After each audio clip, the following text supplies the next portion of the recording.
What's up, everybody, and welcome to the Fit to Fat to Fit Experience podcast. I'm your host, Drew Manning. And I'm your co-host, Lynn Manny. Thank you guys so much for joining us on another awesome episode of this podcast. We're so glad you guys join us each and every week. We hope you enjoy the content that we put out there. On today's episode, we get to sit down and talk with Dan Partland, who is the executive producer of my TV show, Fit to Fat to Fit, which is airing on A&E January 19th at 10/9 Central. So set your DVRs. Woo-hoo! Grab it's the going to be an awesome show. Just kidding. Sorry. It's going to be an awesome show. So make sure and check it out. And it's so cool to sit down with the executive producer of the show to talk about the behind the scenes stuff. So Dan Partland, just a little bit about him. He's been in the TV industry for years and years. He's done a ton of documentaries. A couple of the shows that he's done are The 60s, Confessions, Intervention, which is a big one, 150 episodes with that TV show alone, Relapse, Driving Force, so many other shows and documentaries. He's very good at what he does.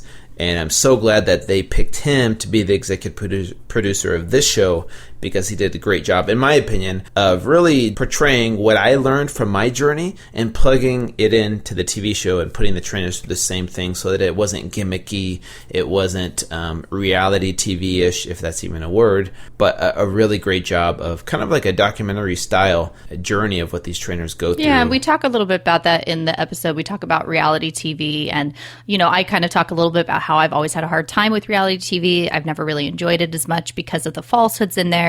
He kind of talks about the balance of course, some things are set up or packaged in a certain way, but if you're able to keep the core message authentic and genuine, the core process, that's really how you're able to convey the best message and find the most inspiration and motivation through the show.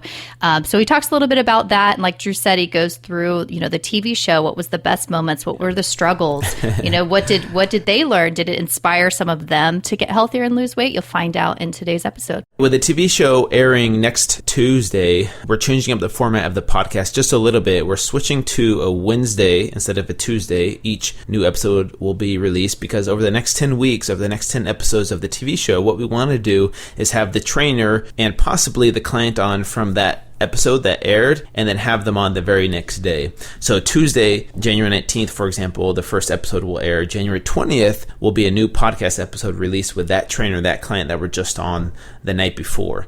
So you're going to really get to know these trainers and clients on an intimate level. So tune in for that over the next 10 weeks. And I'll probably be sprinkling in some extra episodes with other amazing guests in between. So there will be some weeks where there's 2 per week or just 1 per week, but that's kind of the new format over the next 10 weeks with the TV show happening so soon. First, before we dive in, we want to talk about our sponsor of today's episode, and that is dollarworkoutclub.com. Yep, and you'll see in the show notes, just go ahead and click on the show notes, you'll see the direct link, but dollarworkoutclub.com is an online fitness platform where you get 5 new workout videos. It shows it at the beginner, intermediate, and advanced level. You can stream it from your phone or your tablet or to your smart TV. The full video that you can follow right along with them. It has 5 new healthy recipe videos and 5 new motivation videos every week, and it's all just $1. Yep, it was created by Lynn, Natalie Hodson, and myself. So us three are the trainers on each of the workouts and motivational videos. And the workouts can be done at any fitness level, beginner, intermediate, or advanced. And all the workouts are only 8 to maybe 15 minutes long max, because we believe in working out smarter, not longer. And at the end of the day, it's just $1 a week, no contracts, no long-term contracts, no cancellation fees, no gotchas or gimmicks like that. It's so simple to use. Check it out, dollarworkoutclub.com. And we'd love to see you join the Dollar Workout Club family. All right, let's go ahead and jump into today's episode with Dan Partland. All right, what's up, Dan Partland? Welcome to the Fit to Fat to Fit Experience podcast. How are you doing today? I'm doing great. Thanks for having me, Drew. It's good to be here. Yeah, thanks so much for joining us. Super excited to have you on finally, because the TV show Fit to Fat to Fit will be airing next Tuesday, a week from today. And I wanted to bring you on for a long time, but I know that with the holidays, you were busy and I was busy and, trying to finish up the show. So I'm glad that we finally got this started.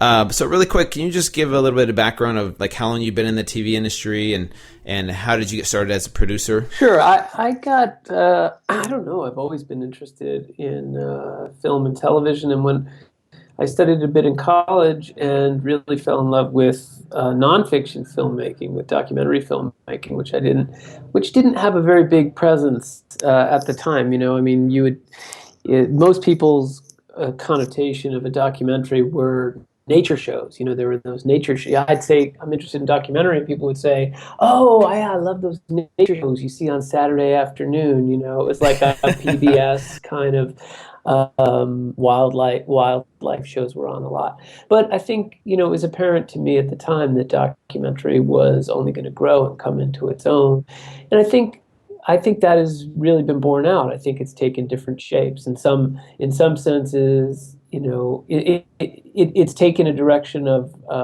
both maturing as a sort of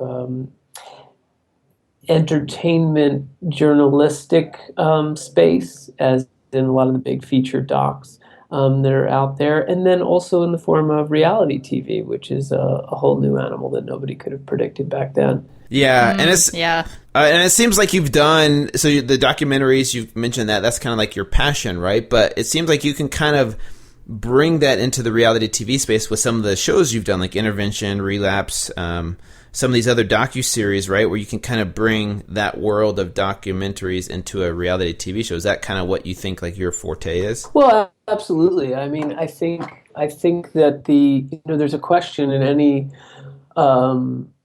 reality show, any nonfiction show, is they all have certain false conceits in them. And there's a question in each about what is the essential real thing or true thing that you're trying to follow, that you're trying to document. So, the example I give on that, it's like, now it's a dated example, I guess, but in Dog the Bounty Hunter, for instance, they do a lot of different stuff on that show. And I think most of it, viewer doesn't really care if this is precisely real or not real. But if the viewer felt like the actual grab, the actual bounty hunting moment where, Dog and his team, get the scofflet, the bail jumper, if they thought that was fake, there'd be no point left in watching the show. So, I think even in a reality show that does have, where you do see the false setup is that we've brought people together and live in this house, there's still something really essential in each of them, or in the good ones. They recognize what's essential and what has to be protected as the real thing. The shows that I tend to be interested in doing are ones that have very small degree of false conceit and that are way over on the documentary end of the spectrum. And Fit to Fat to Fit is a very good example of that. Of course, there is a structure that's set up that is not authentically what these people are doing on their own. They're plugging into a structure that we gave them. But really, once we're inside that structure, everything that they do can be played for real, because it's all interesting, and it's more interesting when the hand of the filmmakers is the lightest, when you sense the authenticity of what's being captured in front of the lens. Yeah. Oh, I love that. I love that you mentioned that, because that has always been a real struggle of mine for reality TV. The truth is I've never been a huge reality television viewer for that reason, because a lot of the shows to me, like you're talking about, they have this degree of falsehood or deceit or playmaking that I'm like, that's not real. But like you mentioned, as long as like the core of the show or the core of the purpose is genuine and authentic, then it can catch my attention. And I know that was a concern of mine when Fit to Vet to Fit started, is making sure that we really captured the genuine moments of both client and trainer as they go through the journey. So I love that you mentioned that. And I know we're going to talk a lot more, pretty much the rest of it, about our TV show, of course, in general. But before we get into that, just because I was curious, what is like the best or most fun you've had on any project you've ever worked on? Like what's been your favorite? Well, look, there's no funnest or best project. When I was getting into all of this, all I knew was that I wanted to be a filmmaker, and I didn't know if it was going to be in scripted or in nonfiction stuff. And as I got into it, and I made some both scripted and unscripted films, what I found was that at the time anyway, that fiction films are a lot of fun to watch, but they're not always that much fun to make. And that documentaries at the time anyway, a lot of them, they weren't always that much fun to watch, but they were always a lot of fun to make.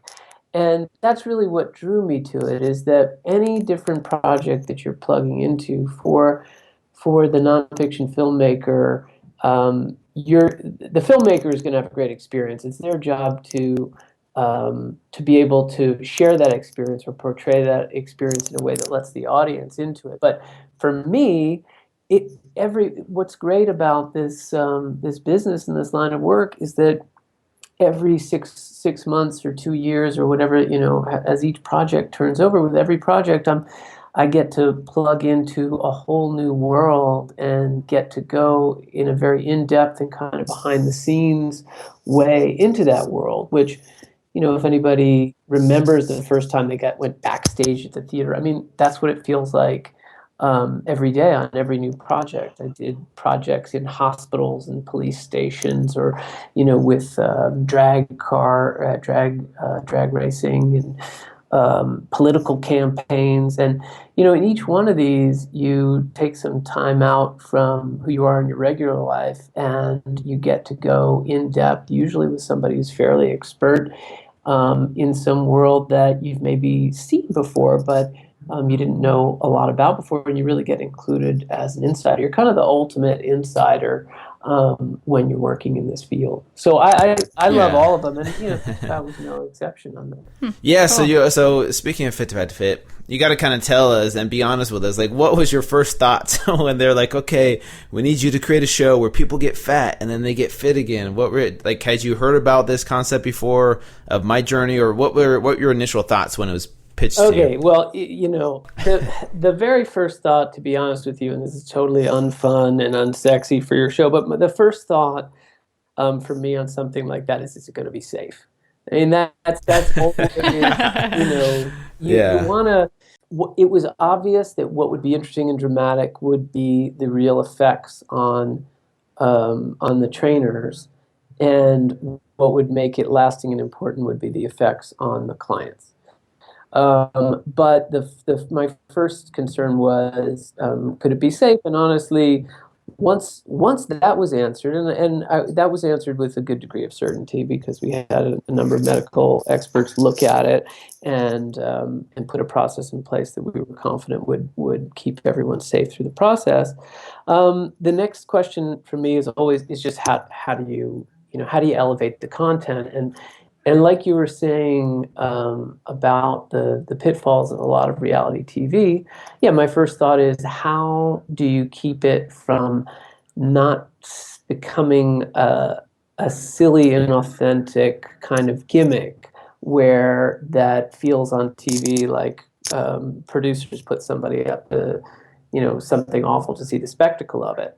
And but honestly, that wasn't a challenge. We always knew, that if the show went in that direction, we would have corrupted that sort of essential core thing we were talking about before that made it worth watching. So we always knew we were going to protect and we were going to honestly portray whatever it was that happened to the subject of the show. Yeah, and I feel like, you're talking about the safety thing. That was obviously a concern when we first pitched this with Renegade. I think that's why most people initially were kind of turned off to it or didn't pick it up, because they were like, that sounds awesome, but at the same time, okay, that's a little bit crazy. How safe is that? Sounds like every mom. I love it. I love his response, because I'm like, that's exactly what both our moms did. They're like, that doesn't sound very safe. I remember when I was thinking about doing this, my mom was like the only person that was not in favor of it. And my mom. Like, and Lynn's mom too. She's like, I don't think you should do it. But everybody else was like, you should totally do this. It would be awesome. But I feel like that was a concern, and I do want people to know, and I'm glad you spoke to that, is that there was medical attention. This wasn't just like, okay, let's just run with it and see what happens. There was obviously... The fact is, though, there's always risks. I mean, you had risks. You had points where the doctors told you to stop. I mean, there's always going to be risks, but, manageable risks. And so I'm glad, of course, they put things into place to make sure it could be as safe as possible. But, you still never know. So for you, then, Dan, what was the most challenging thing of this project? If you had to pick something that you thought was like the most challenging thing. Well, there were a lot of challenges. I mean, there were a lot of challenges and there were a lot of advantages. The challenges were, and this is pretty common if you're going in a very documentary direction. I mean, the challenge is how reliable is this drama going to be? I mean, that's kind of the pitfall of reality TV is and documentaries. If you can't find a way to make sure that the drama of what's unfolding is really showing up vividly on screen, it feels too small, it feels unimportant. If you don't find the right style and the tone to convey all of that, then what is it? And I think that's where a lot of shows fail, is they then sort of move into plan B, which is how to pump it up. And in the course of trying to pump it up and amp up the drama, they end up creating some falsehoods, or they end up stepping on that core authenticity that we felt like was important to preserve. So that was, we had no idea how this stuff was going to go down. We didn't know if it would be easy for people or hard for people to gain the weight. We didn't know if people could lose weight, or people of what size, how many pounds could they really gain, how many pounds could they really lose. So, those were the things that were hard. We didn't even know exactly what to give them as a target weight. We really just we went on your experience, and I think we computed that your experience was you gained 38% of your body weight over the course of 6 months. Now we only ended up with 4 to 5 months, but we gave that as the target, assuming there was no problem with encouraging people to just go for it. I didn't think anyone could do as well as you. I think, as it turned out, a couple did almost as well as you. Trammell and Adonis, Alexander, they all really went at it with a lot of gusto and with a lot of and each of them is different, but I think Adonis went after it with a lot of gusto. I think Alexander went at it with a lot of science, and Trammell went at it with a lot of discipline. And that's sort of what each of them are about, as I think the episodes show. But the show had a lot of things that were really strong, that were going for it, that made it an appropriate thing to keep as authentic as possible. One was the time frame. That's a real luxury in this kind of television, to be able to shoot something over such a vast window of time. I mean, to make a 1-hour episode out of 8 months of material really gives you a lot of license, because it's hard to count on something dramatic enough happening to someone in a 6-day shoot, which is what a lot of shows are sort of modeled on, or even in sporadically over 2 weeks, or sporadically over 2 months. But with if you want it to be profound, starting with an 8-month or 9-month time frame, that's enough time for people to really go through things and really end up with new insights. And their new perspectives are ultimately what is going to make the show satisfying or not.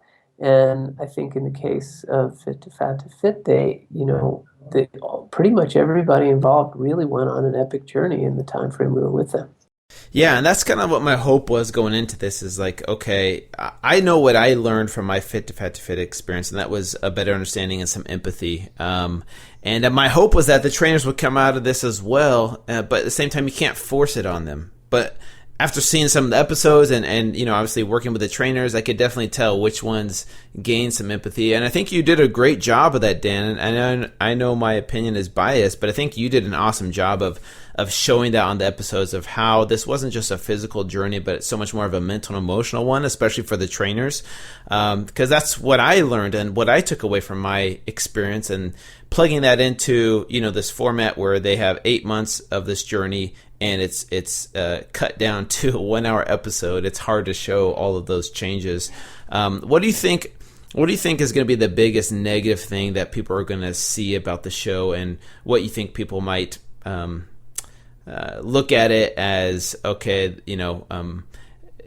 like one of the biggest problems that people might see with the show? Well, I think people who hear about the show, I think a percentage will, just be skeptical or maybe even write it off because they'll feel like, oh, it's so false. There's such a gimmick. There's such a gimmick at it.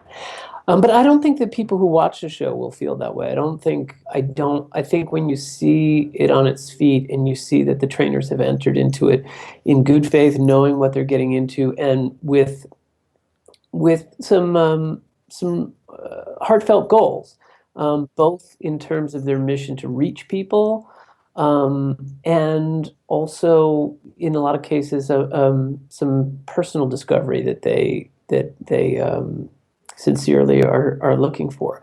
And I would say that's like a really important thing. If you ask me what's surprising or what surprised me along the way, the first most surprising thing as I got into it was discovering that that even the show begins from a place of looking at what biases people carry around and whether they're unconscious biases that we all have about overweight people. And of course there are. But the first most fascinating thing as I got into it was I discovered what unconscious biases I had developed about the super fit, about really, that they're obsessed with their appearance, that they're vain, that they, I think there's a sort of like, and we found this as we were interviewing clients, but that there was a sort of unconscious assumption that you could get at if you really probed for it, that people kind of felt that most trainers, they had this, they sort of found a way to get paid for the thing that they already love doing. It's an excuse for them to spend more time in the gym, and that's what they love, and they want to look great, and that's, and that's what drives them. But what we found really quite quickly is that the trainers that we were talking to, it wasn't about vanity, it wasn't about themselves. They were real missionaries. They were looking to proselytize in a way that I think sometimes seems like a sales pitch when it comes from a trainer, because you think they're looking for business when they're telling you, how much better your life could be. But what we found was how sincere that mission was, because in every case, in all 10, fitness was such an important thing to them. It did such great things to their lives that they just genuinely, desperately wanted to share that with everybody and have as many people experience that as they could. And I think the depth and sincerity of that mission was surprising and exciting. Wow. I love that you mentioned that, because that's always something that I've thought of too. Of course, I've seen the prejudice against those that are overweight, and I hate the stereotypes that we all sometimes have. And like you said, a lot of times I think that comes at an unconscious level. Maybe we've been programmed in society, or how we grew up, or things that we heard or grew up with. But it's on the flip side, like you said, with the trainers. And what's interesting is, as you point out, a lot of people that listen to this podcast know, like, people laugh that I'm a trainer because I'm not obsessed with the gym. I don't live in the gym. I would be the last person you think, oh, she's a trainer because she wants to spend more time in the gym. And similar to what you found with those trainers, for me, it was more like realizing that as I lived a healthier lifestyle, my life shifted for the good. I became happier with myself, happier with my body, self-love, which has nothing to do with size, but it did kind of grow from living a healthier lifestyle and wanting to share that with everyone around me and wanting everyone to experience, a better life and a happier life. And it wasn't about size, but it was about health. So I'm glad that you captured that, kind of speaking along those lines. Did anyone in your production crew, whether it was you or anyone else that you work with, I know you have probably a decent sized production team, were any of them affected by the show for good? Did any of them get inspired to maybe want to live a healthier lifestyle from filming this? I think, look, the shorter answer is that we were all affected by it. I think, we're surrounded by this footage and thinking about this content all day long, and seeing the impacts of diet and lifestyle on the lives of people who we were becoming intimately familiar with.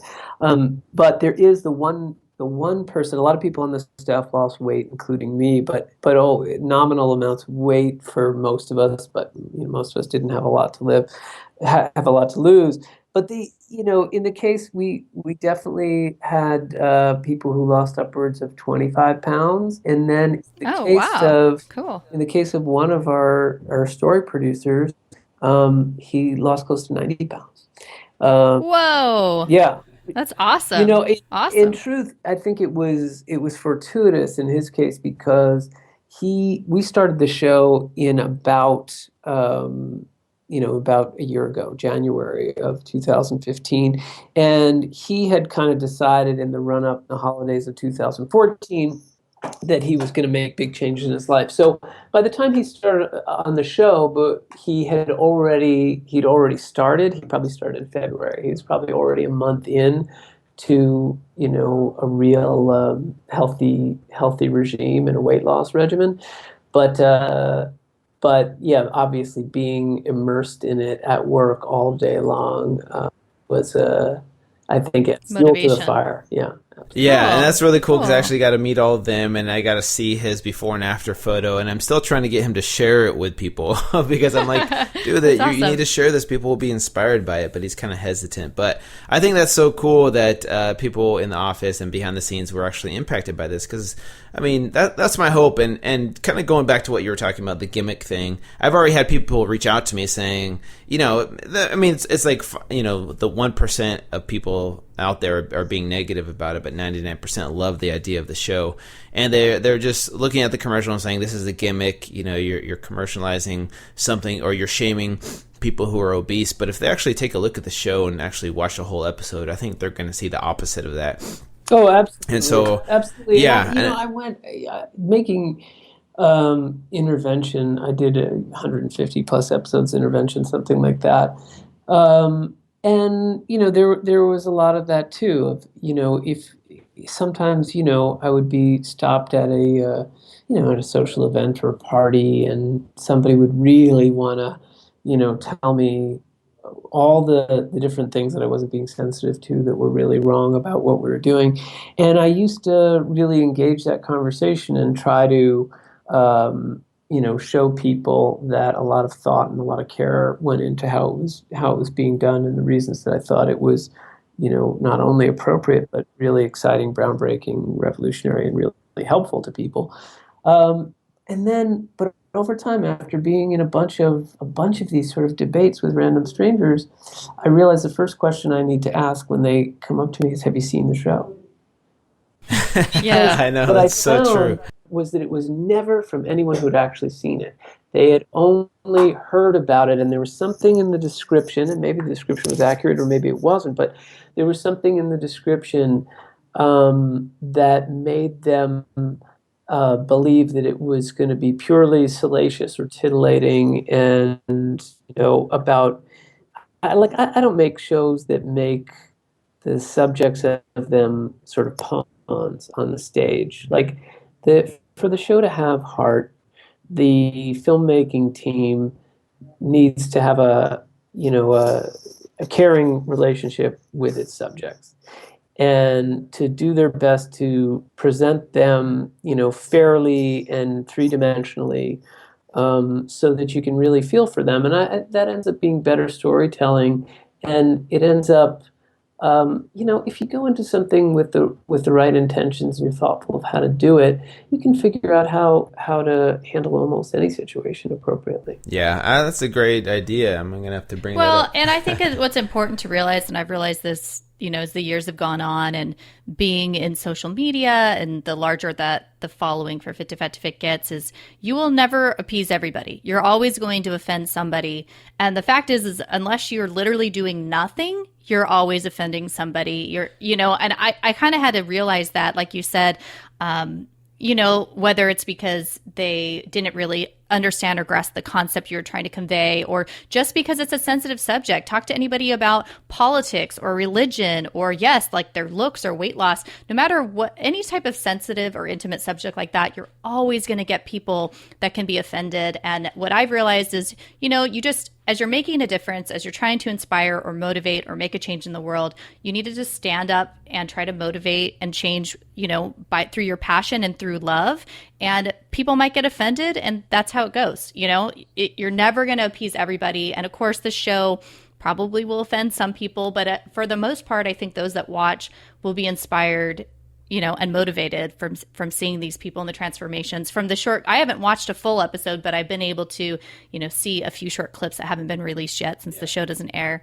And even for me, and I was worried it'd be a little more gimmicky or kind of inauthentic, it really inspired me. So, and that's the thing I got with my journey, is that if people actually read my blogs or saw my vlogs or saw why I was doing what I did, and understood the whole purpose of it, then they were like, oh, okay, that totally changed my perception of what you were doing. I thought you were doing it to rub it in people's faces and say, look, it's so easy. And I think that's the same people that are saying the same thing about the shows, that we're doing it to make fun of or shame people, but that's not it at all. So watch the show, everybody, and you will be pleasantly surprised and inspired and motivated, I promise. Okay, last question, Dan, unless you wanted to say something really quick. Well, yeah, I wanted to jump in on that. I think, that the obviously the care. There's all kinds of things behind the scenes that go into it that you don't see. And again, because this isn't out, we don't have any reaction on it yet. But on intervention, if people, were upset or incensed, they frequently were blogging or posting about all kinds of inaccurate assumptions they made about how it was produced. And those things, of course, I'm sure there are ways to produce anything that I would consider inappropriate or, disrespectful or something like that. But for the most part, entering it into with good intentions and with some full disclosure. I mean, everybody who was involved knew what they were doing, knew what it was getting into. We talked about what safety things were in place.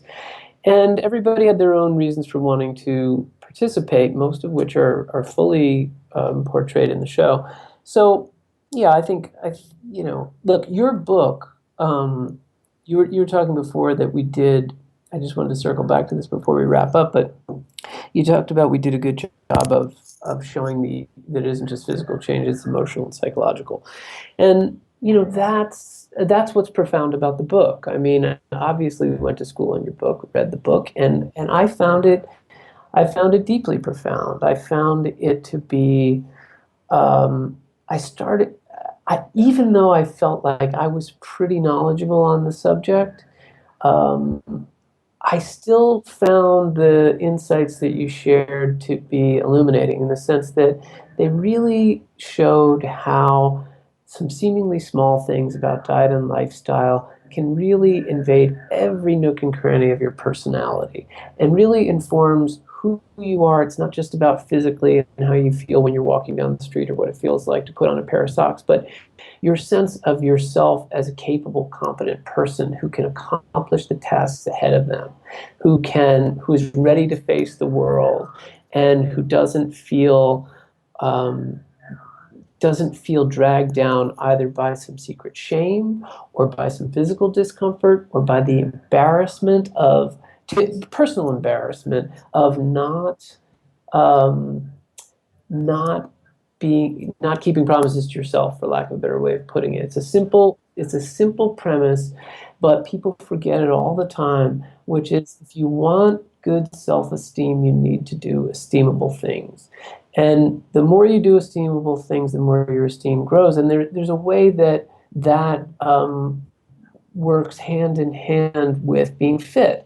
Because, of course, if it were easy, everyone would be fit, and everyone wants to be, right? Yeah. And so there's something, that's so primal and basic about that. You start to feel, if you're a heavy person, I don't care if it's only a few pounds or it's a lot of pounds. If you're chronically this amount overweight, you've tried to lose it. You've tried to get in shape before. Absolutely, everyone. You've tried 1,000,000 times, and you've failed 1,000,000 times if you haven't gotten to your goal. And some part of you, big or small, depending on how big that gap was, maybe between the goal and the reality, feels a constant insult and a sense of failure and embarrassment and frustration at how, it's like you almost feel like, what's wrong with me? It's such a basic primal thing. Food, exercise. Why can I not regulate myself in the right way? And really, it's hard. Making change is hard.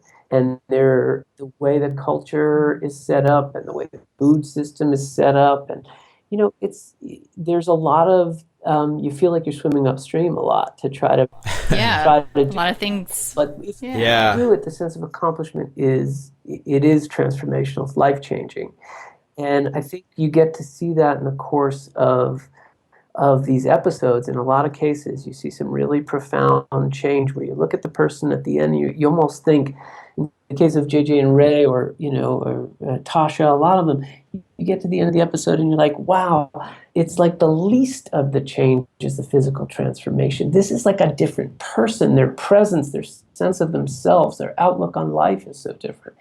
And so we felt like that was the most important thing to try to share, because when we started the process, we felt like the trainers and the clients, they almost feel like different species. We're pre-interviewing people on the phone, trying to get a sense of what they're all about.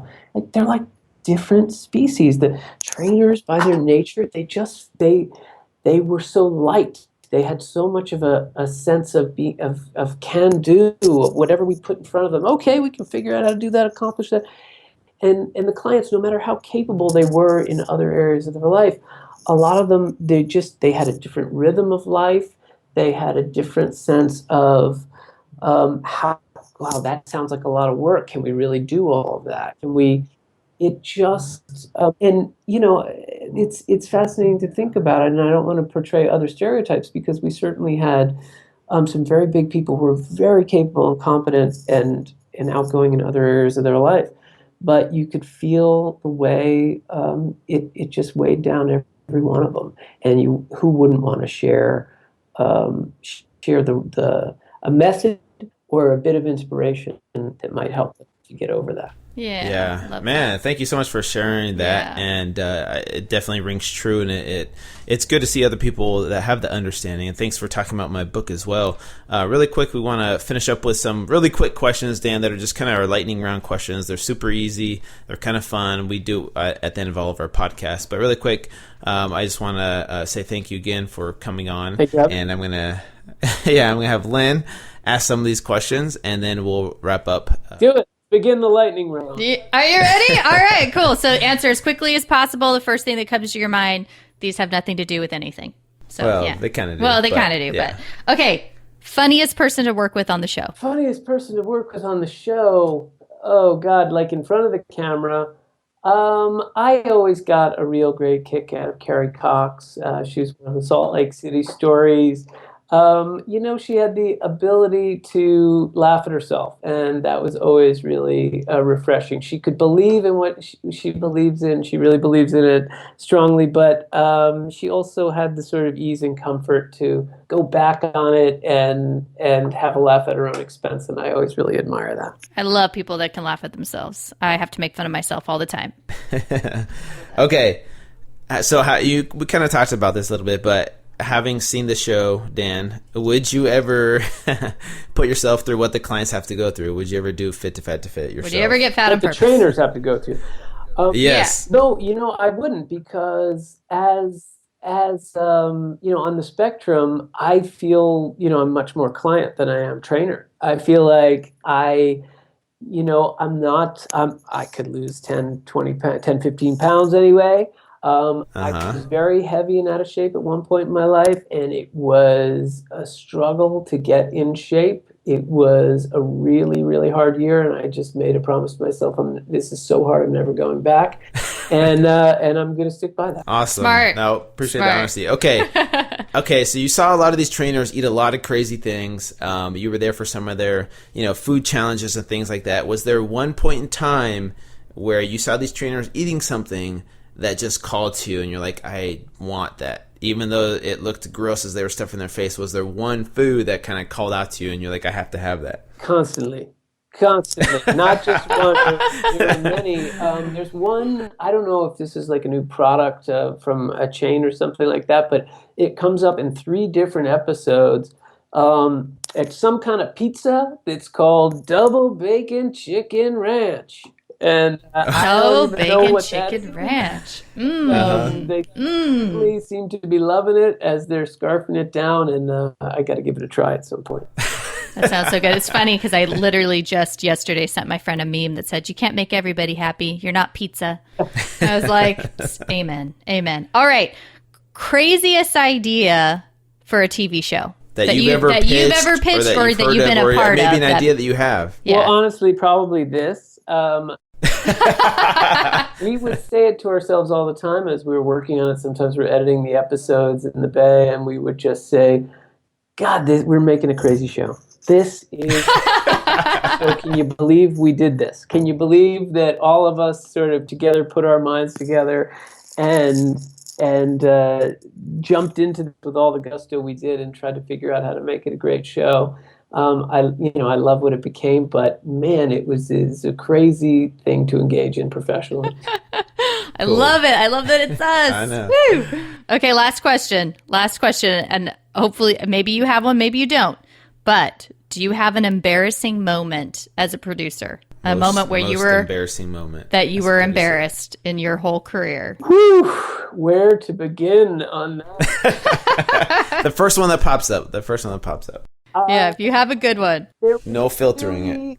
There was a really stunning day in 1995 when I was producing a scripted film, and the script said that the final shot of the film, there would be a shot of Central Park in the summertime, and there would be, 40, 50 cows grazing on it. And this was through some mistake that the main character had made, and he had accidentally had these cows delivered to an apartment, and they needed to find a place for them, and then they were going to be... Now, today, we would probably digitally put those cows in Central Park somehow, but in 1995, the way you did that was you called up a lot of farmers in upstate New York, and they drove their cows in a cattle hauler down into Manhattan, and they set them loose in Central Park. And cows get a little ornery when they're like cooped up in the back of a trailer for a while. So when we had a lot of animal wranglers and everything, when the first trailer opened, and there was an old farmer who was there to wrangle his cattle, and the door opened, and the first cow out of the door just started bolting across Central Park. I was embarrassed. Isn't the only thing I was. I was a lot of things. Embarrassed was one of them. But all of a sudden, I had this thought: maybe we have not thought this through well enough. We did figure it out, and neither no cattle nor humans were harmed. But it was a unruly adventure, to say the least. Oh, that's hilarious. Crazy. The things you do for films, movies, TV. It's crazy the stuff you have to go through that nobody knows about. It's a separate world. You guys live in your own separate world that not a lot of people know about, Dan. But thank you so much again for coming on. We can't wait for Fit to Fat to Fit Season 1 to air on January 19th at 10/9 Central on A&E. And we hope there will be many more seasons, and we get to work with you again in the future. I hope so, too. I hope everyone checks it out, and thanks so much for having me. It's been fun. Awesome. Okay, Dan. Thanks, Dan. Talk to you later. All right. Thank you guys so much for listening to today's episode. I really hope you enjoyed today's content with Dan Partland. I really do hope that you do check out the TV show Fit to Fat to Fit on A&E, airing January 19th, 2016 at 10/9 Central. Check your local listings, set your DVRs, tell your friends and family about it. Let's make this show a success, and I really think you guys are going to love this show and what it's about and how motivating and inspiring it really is. Yeah, we want to have people from the show that are the trainers and the clients that are in the episodes on the podcast. So if you have any specific comments or questions that you want us to go over, especially as you watch the episodes, make sure to leave it in the comment section below. You guys, we always check those. We want to make sure that this podcast is for you, that we go over content that you want, and that we will always respond back to you. And to stay in the know, please follow us on social media, Facebook, Twitter, Instagram. My handle is at Fit to Fat to Fit with the number 2. The TV show is actually Fit TO, Fat TO Fit. But my handle on all my social media is Fit Fat 2 Fit. And my website, fit2fat2fit.com. You can sign up for the newsletter there as well to stay in the know of everything that's going on this next year. 2016 is going to be a big year. Yeah, and all of my handles are the 2 Fit at Home. So you can find me on Instagram or Facebook. I have a little bit of a Pinterest that I rarely use. Or you can find me on my website, the 2 fitathome.com. I also have a newsletter, sign up on there. My site is dedicated specifically for women because I'm a women's fitness specialist. So check it out. Thanks again, everybody, for your love and support. And we will see you guys next week.